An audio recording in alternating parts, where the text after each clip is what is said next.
Hi everybody, it's Reading with RPJ Grandma, and it is Terrific Thursday, and on our countdown to the weekend, we are continuing the Book of Artifacts, page 10. We've moved on to the next page, and we have Earth Binding Coins. I wonder what that is, by Mary Easel. Guys, I haven't pre-read this book, just so you know. So I'm getting to see all this stuff the first time too, because I ordered this sucker off of eBay. Pair of boots. Wholesale is $20,000. Resells for $30,000. That's another thing. I mean, it was in the commentary before in one of the other episodes, but just like there's been a power inflation in the game as far as damage and hit points and all that kinds of stuff. I think the monetary values have changed a bit between settings and stuff like that on stuff. So you might need to make some adjustments here. Just throwing that out there. But sounds like it should be expensive. Even though it's common, it says. It's common.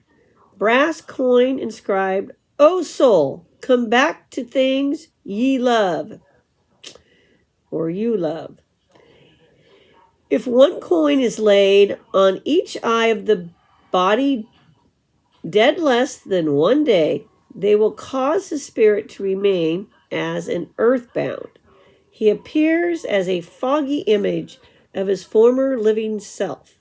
He can pass through solid objects as if eternal, but cannot touch anything on any, not even another earthbound spirit. He cannot cast spells, use psionics, etc. He cannot move more than 20 feet per his level from his body. He can converse only with his dearest comrades. Dungeon Master's option, though he can make gestures and noises seen by all people and monsters.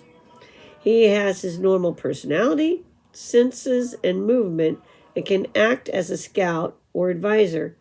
Flying or teleportation is DM's option.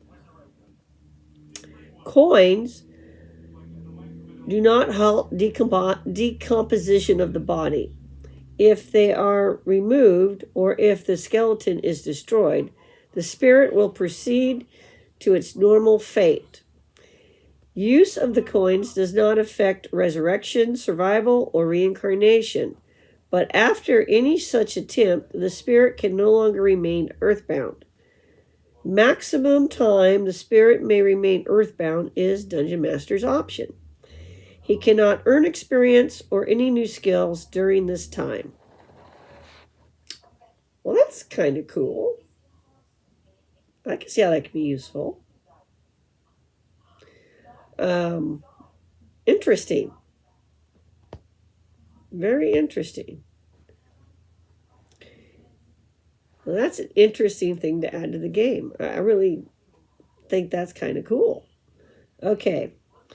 Icarians Cornucopias, and this one is by Dana and Mary. So they worked on this together. By type, it says. Doesn't give a price. It just says by type. And so it's a common giant ram's horn. Decoration varies by type. Each of these horns can produce enough food and drink each day to provide its owner's normal caloric requirements. Containers must be provided by user. Oh, here we go. We got prices now. Type 1. Okay.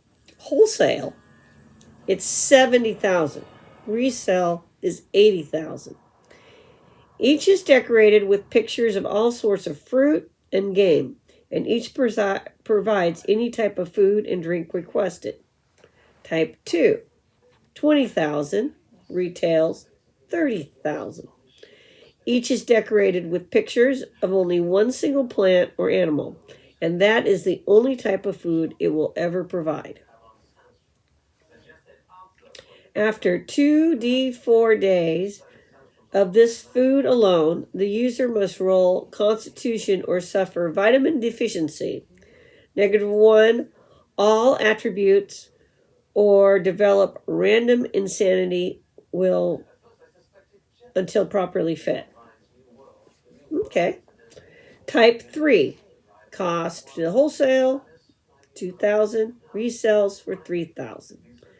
No decoration except a small faded insignia or trademark, such as a clown face or an M. These produce only junk food. I get it, clown face or an M, yeah. Which is edible only by orcs, ghouls, black puddings, carrion crawlers, etc. Anyone else must save on Constitution. If failed for the next 1d6 hours, he either vomits or suffers from pansicium. We'll have to find out what that is. So, Dungeon Master's option. So, yeah, I get it. M from McDonald's, clown face. That might be Jack in the Box. Could be McDonald's too. But yeah, I get it. That's funny. All right, so back to page 4 real quick. And we have the term user. Occasionally we state that an item is usable by certain classes only.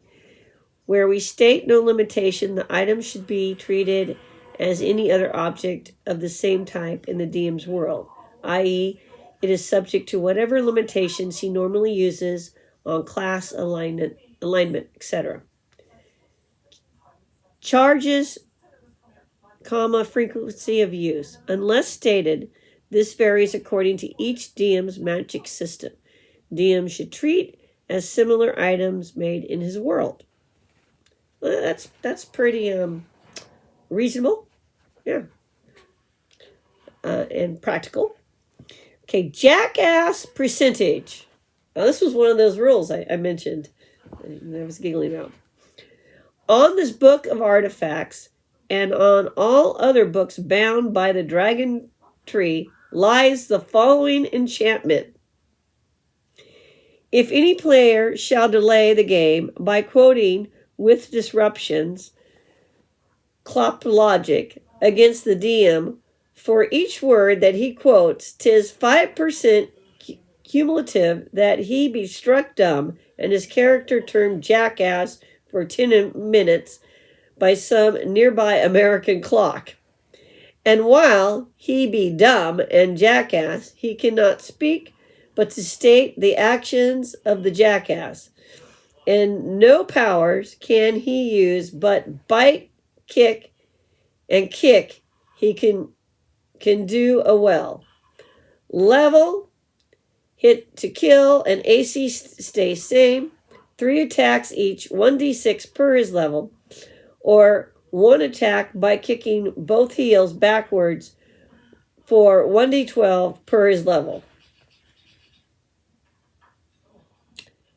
I believe this is a vocation against, an enchantment against, or rule against being the rule guy at the table and being argumentative over every decision the DM makes. But the book says, I don't know. Players might like it. Players might hate it. But, yeah, these are the way they handled things in the old days. People, player might not come back after that game. Who knows? But if they're really being that disruptive at your table constantly, is it a bad thing? Because I've played games where people have been terrible. And honestly, nobody wants them back. Players or the DM, the other players or the DM. Or it's required some kind of intervention, and maybe that works. Maybe people get a clue. Maybe they don't. It's supposed to be fun for everybody. That includes the DM. Now, I've had bad DMs too. So I'm not saying the DM is always right, but there are right ways to handle stuff like conflict concerning rules. There's ways to deal with that. Good one is communication before games and after games, like adults. I'm assuming most everybody watching my channel is adults, are adults. That is the secret.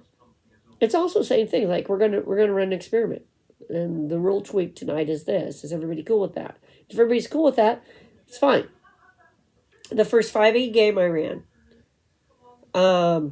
we did as rules as written, and I said we're going to do it as rules as written because I've not played this version of the game before, and then we'll talk about it afterwards. So we did. This was a different play group years ago, and you know what the play group decided? And that included new people. They'd never played role-playing games before. And it included people from other systems, people who had played old D&D.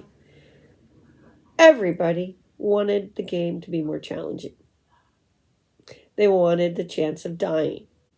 They wanted to be threatened. They wanted it to be harder to go up in levels. That included the new people. I was shocked.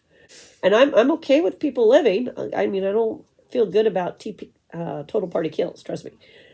But I'm also okay with people dying. And when in doubt, I go look up an older rule from an older edition. Get an idea from an older edition. And when I was doing 5e, and throw that in. And that usually solved problems. That means like, hey, it's going to take more experience points to go up a level, whatever. So, but we communicated. And if something didn't work, we X'd it and went back to the way we were doing it before. And that's what you got to do. You got to communicate. But I have been at the table with the guy with the book.